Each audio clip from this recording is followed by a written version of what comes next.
let's do this. Meg, you doing okay? You seem a little... Shh! I'm not in the mood today, friend. I am not in the mood. Let's just get this over with. Get what over with?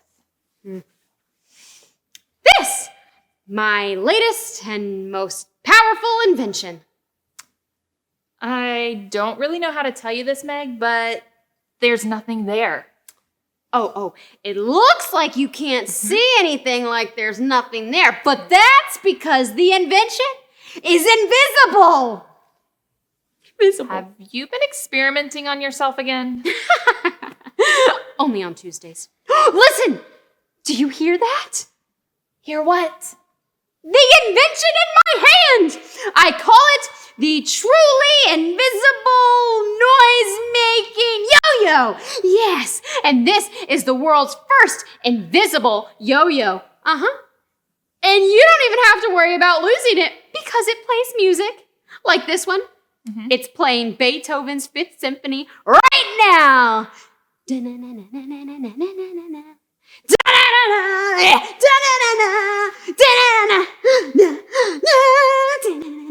Listen. Yeah, I'm still not hearing anything. Ugh. Me either. There's not really anything in your hand, is there? No, there's nothing.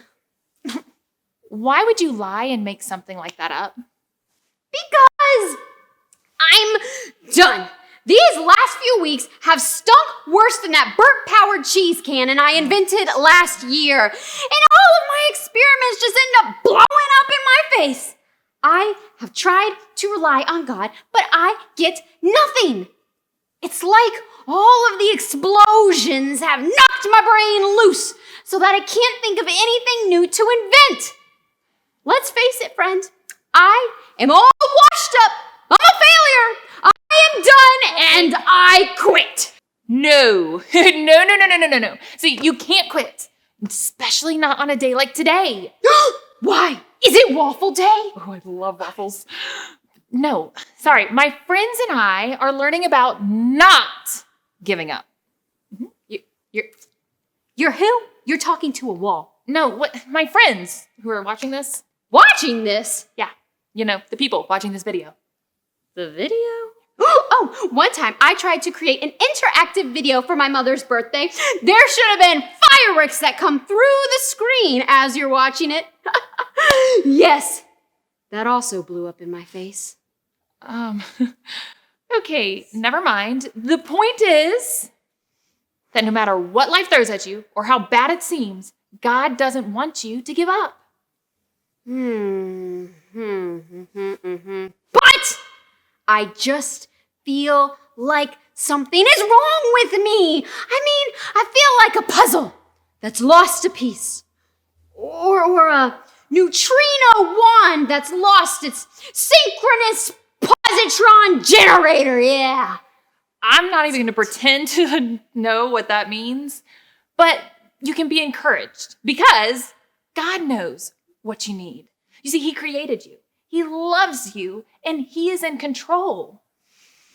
So you really think that God can fix this? Okay, well, it seems a little scary to me, and I'm not someone who gets scared easily.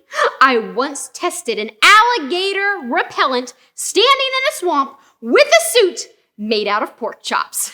No fear. That seems like a bad idea. But no, you don't have to worry or be scared. God can do anything, Meg. God is a God of miracles. I mean, He has unlimited supernatural power over anything and everything. So even when you feel like you just can't go on anymore, trust God and don't give up. Thank you! Yes! I will not give up, and I will remember that when I'm going through something, no matter how hard it is, that I can trust God! Thanks, friend. Oh, you're turning a lovely shade of blue. Oh, I should probably release you. Inspiration! I will invent a sweater that has sleeves, which wraps around the person who's wearing it when they feel sad and it gives them a hug. Genius! Thank you, friend! You have inspired me. Bye-bye.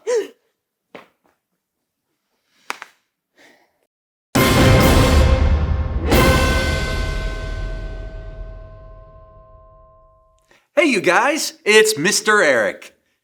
Glad you're with us today. How many of you know how to ride a bike? It's okay if you haven't learned yet, you'll get there. But riding a bike can be hard at first, especially once those training wheels come off. Falling off or running into things is sometimes part of the learning process. Kinda like this.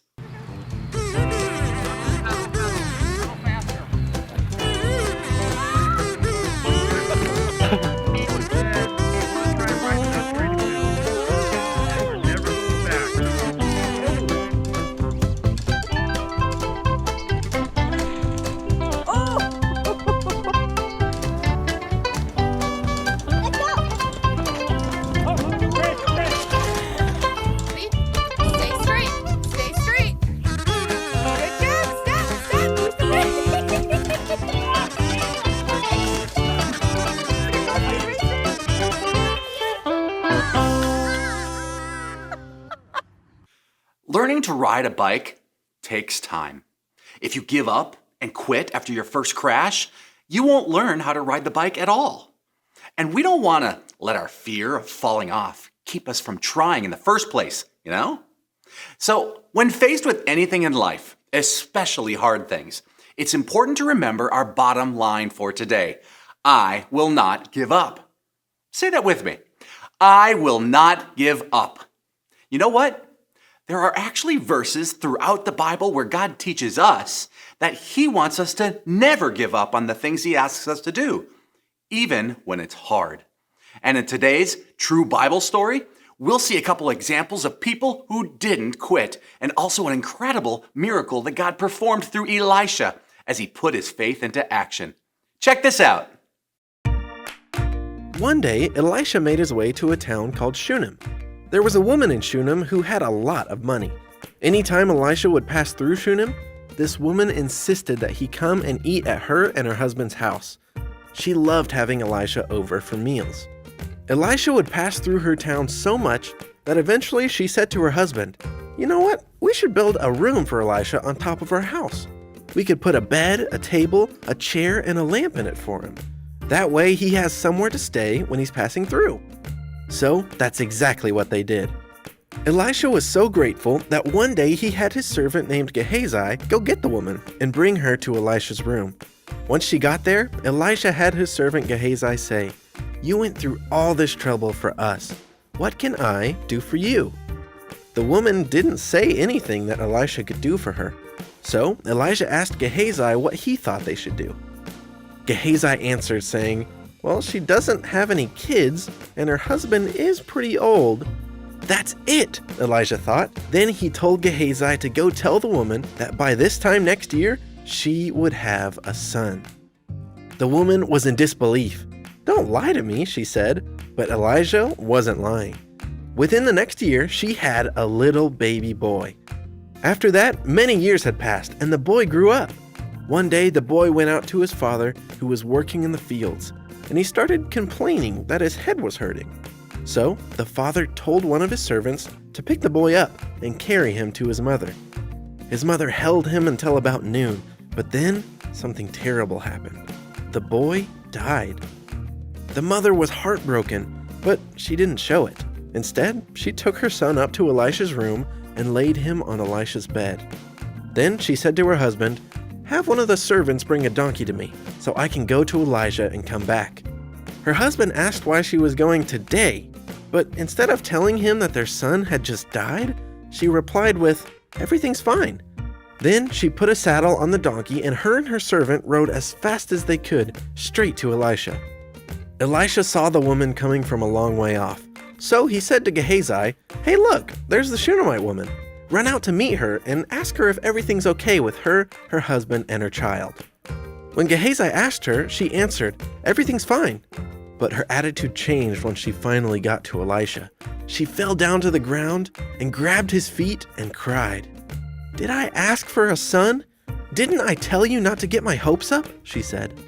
Elisha, seeing the woman's great sadness, turned to Gehazi and told him to take his staff and go to the child as fast as he could. Once he got there, he should place the staff on the boy's face. So Gehazi ran and did exactly that, but the woman refused to leave Elisha's side. When Gehazi got to the boy and put the staff on his face, there was no sound or sign of life. So he went back and told Elijah that the child had not awakened. So Elisha came to the house and went up to his room where the woman had placed her son. He prayed to God, and then he walked over to the child and laid on top of him. He stretched out his body over the boy, and when he did, the boy's body became warm, but he still didn't get up. Elisha stood up and walked back and forth. Then he stretched his body out over the boy again. Suddenly, the boy sneezed. Then he sneezed again and again. The boy sneezed 7 times, and his eyes shot open. He was alive. Elisha brought the Shunammite woman back and told her to pick up her son. She fell at his feet with thankfulness. Then she picked up her son, who just moments ago had been dead, but was now very much alive. The end. Okay, so were you able to see the places in that true story where someone could have given up, but they didn't? Let's take a look together. God gave the Shunammite woman something she didn't have, a son. But sadly, the boy got sick and died. Well, the woman could have told her husband the news, and they could have gone about the process of being sad for his death and burying him. But that's not what she did. The Bible tells us this. And she went up and laid him on the bed of the man of God and shut the door behind him and went out. Then she called to her husband and said, "Send me one of the servants and one of the donkeys, that I may quickly go to the man of God and come back again." And he said, "Why will you go to him today? It is neither new moon nor Sabbath." She said, "All is well." Then she saddled the donkey, and she said to her servant, "Urge the animal on, do not slacken the pace for me unless I tell you." So she set out and came to the man of God at Mount Carmel. That's 2 Kings 4:21-25. The woman didn't give up. Yes, her son was dead, but death doesn't stop God. So she went to find Elisha. When the woman got to where Elisha was, she met the servant first. He asked her if everything was okay with her family, but she lied and said all is well. But when she finally got to Elisha, she grabbed his feet and was clearly upset. She didn't try to cover up her feelings by saying everything was fine. She was upset because she had told Elisha that she didn't want to get her hopes up about having a child in case it didn't work out. She didn't want to be disappointed. And, well, here she was, disappointed. And then Elisha put his faith in God into action. He gave his servant his staff and told him to go to the woman's home and lay the staff on the boy's face, which he did. But nothing happened. So the servant went back to tell Elisha and the woman. Elisha didn't give up.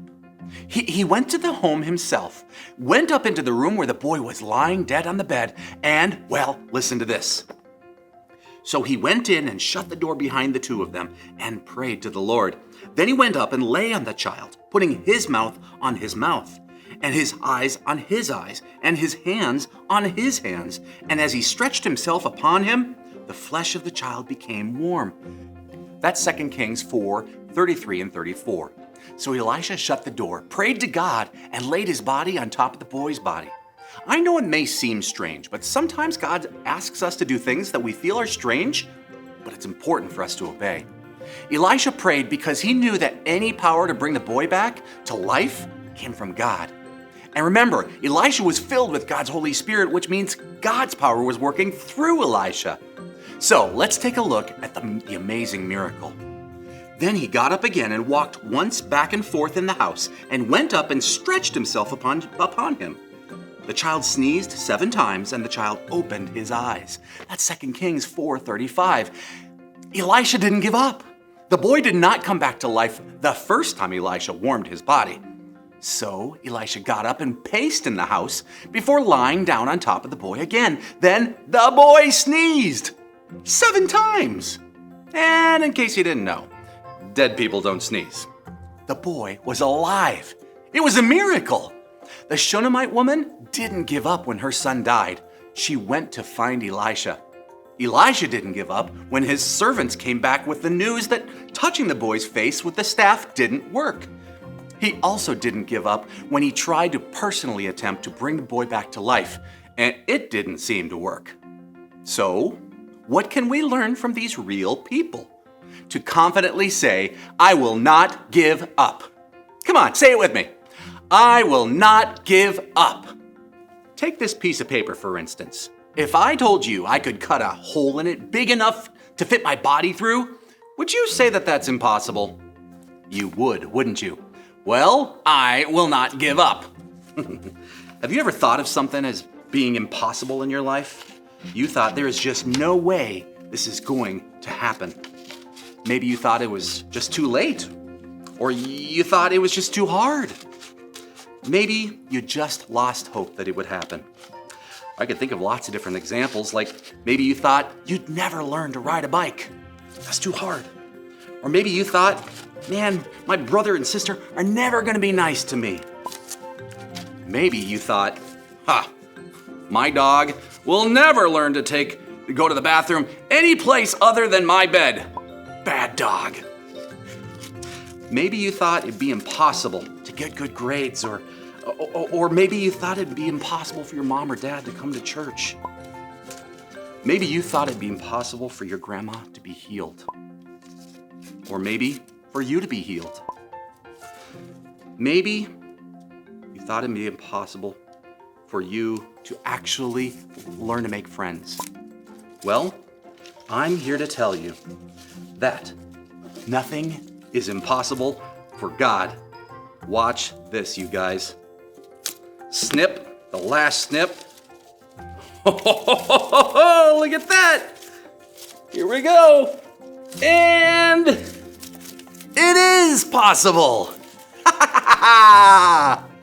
Now, it may have seemed impossible to you, but that's because you might not have known what I know. I knew something that gave me confidence it wasn't impossible for me. So guess what? It's like that way with God also. When you face something that seems impossible, remember that nothing is impossible with God. Is God bigger than our problems? Yes. Nothing is impossible for him because he is all-powerful. He can give you the power to do anything he asks you to do, including obeying and living your life for him. Will it be hard sometimes? Absolutely. Does that change who God is? Never. Listen to this scripture. As for the rest of you, dear brothers and sisters, never get tired of doing good. That's 2 Thessalonians 3:13. So let's not get tired of doing what is good. At just the right time, we will reap a harvest of blessing if we don't give up. That's Galatians 6:9. For I can do everything through Christ who gives me strength. That's Philippians 4:13. How's that for encouragement? We all have a choice when faced with hard situations. We can give up, or we can have faith in God's power and trust him. When we believe the truth, we can confidently say, I will not give up. Think about this. How many times have you found yourself in Elisha's position? Maybe you are asking God to do something, and you know and believe he can do it, but it doesn't happen the first time you ask. It may take days or months or even years. Don't give up. Keep praying. Don't be discouraged. Keep seeking God. Will God bring the dead back to life every time? No. But can he? Yes. Whatever you're going through, don't give up. Or maybe right now, you're in a good place in your life. That's awesome. Don't forget to thank God for his blessings. But also know that there will be challenging times in your life. And when they come, don't give up. Now, answer this question in your head. What's one thing you've been asking God for, but he has not answered yet? Can you think of a few things? Well, keep asking. You guys, it is so cool to think that the same God who is the all-powerful creator of the universe knows each and every one of us and our personal needs. He loves us more than you and I will ever really know. So when life seems hard, remember to say, I will not give up. and trust that God has the power to handle whatever you're going through. So hey, question, why can't a bicycle stand up on its own? Because it's too tired. Oh boy, bad dad joke. See ya!